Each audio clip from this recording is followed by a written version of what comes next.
Hey friends, it's me Gabby, and I'm back to talk to you today about our infertility struggle and our decision to pursue embryo adoption and pretty much just our next steps in life.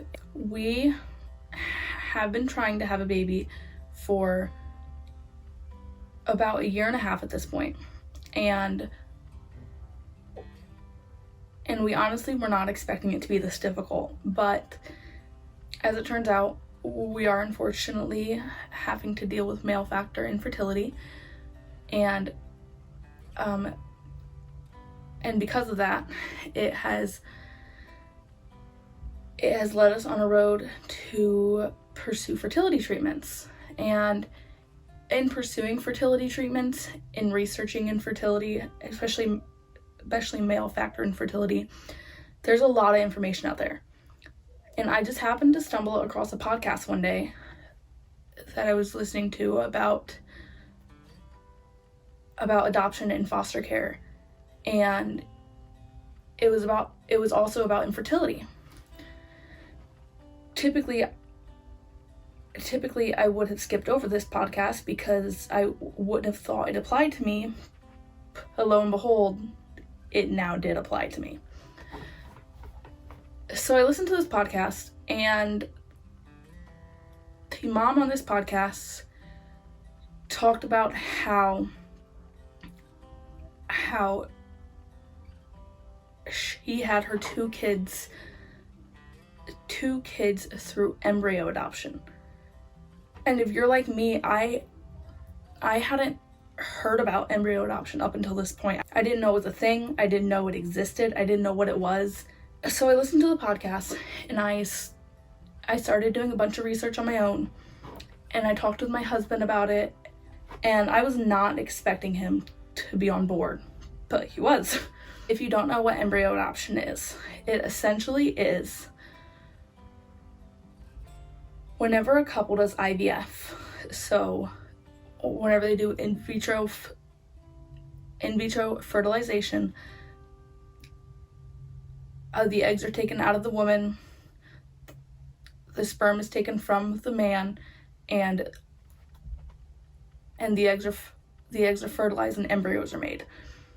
Typically the doctors will make as many embryos as possible, which means upwards of 8 to 15 embryos are being made, and the majority of these couples are not intending to have 8, 9, 10, or 15 kids. So what happens is that these couples are given a choice. They can donate their embryos to other couples who are dealing with infertility. They can donate them to science to be tested on, or they can have the embryos destroyed.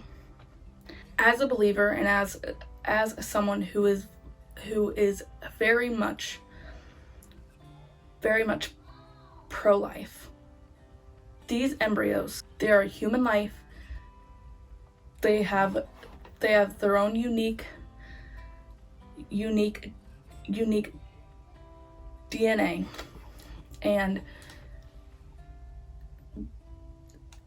these embryos deserve a chance at life. In America, there are approximately 100,000 of these frozen babies all over the country, just waiting for a womb. So whenever I learned about embryo adoption and I learned about all these lives out there, I immediately knew it was something I wanted to do. To not only have a baby, but also to raise awareness for these embryos and for these lives. People have asked us, how come we are doing embryo adoption instead of, say, IVF or a sperm donor?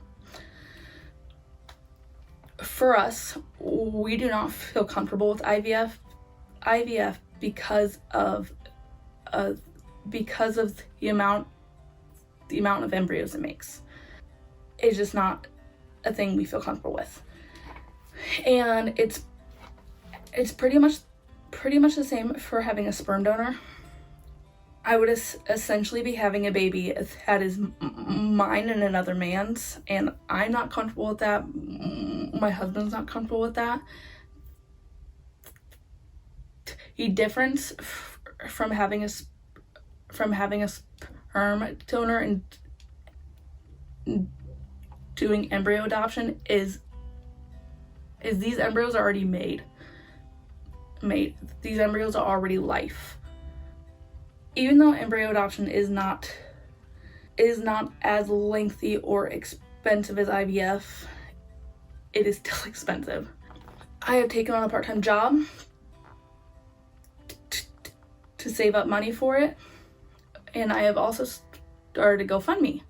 If you would be interested in supporting our family this way, we encourage you to pray about it and to go to the link that'll be down in my bio to find our GoFundMe. Seriously, anything helps and is so appreciated. We're hoping and praying that we'll be able to welcome a baby into our family very soon. If all of you could pray right along with us. We're so thankful for you, for your prayers, for your shares, and for just taking the time to watch this video. I will try to keep you guys updated along the way, and hopefully we will be moving forward with embryo adoption sometime soon in the new year. Thank you guys. Bye.